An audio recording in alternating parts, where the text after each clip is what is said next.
দেখতেই পাচ্ছ, এই দেখো এই যে ডব্লিউপিসি চৌকাঠ যেটা আছে 100% ওয়াটারপ্রুফ ও ওই যে টিমারেট প্রুফ, মানে যেটা পোকা টোকা লাগবে না। সেই জন্য উডেন ফ্রেম থেকে এর কস্ট অনেকটাই কম।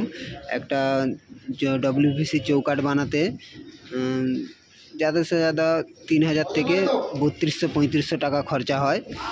তো তোমরা এই দেখো এই পুরো চৌকাঠ আমাদের বানানো হবে এবং এর ফিনিশিংও খুব সুন্দর। আর প্রথমত জলের দিক দিয়ে পুরো 100% ওয়াটারপ্রুফ এবং কোনোরকম কোনো কীড়া লাগবে না। আর হচ্ছে তোমরা আগুনের দিক দিয়েও সম্পূর্ণ সেফটি। তো এর ফিনিশিংও খুব সুন্দর। তো এর মজবুতিও দেখতে পাচ্ছ, মজবুতিও অনেকটাই ভালো। ভেতরেও কোনো রকম কোনো এই দেখো কাটিং হয়েছে আমাদের, ভেতরেও কোনো রকম কোনো ফাঁপা নেই। তো অবশ্যই পিভিসি থেকে ডব্লিউপিভিসি চৌকাঠ যথেষ্ট অনেকটাই ভালো এবং কষ্ট কম।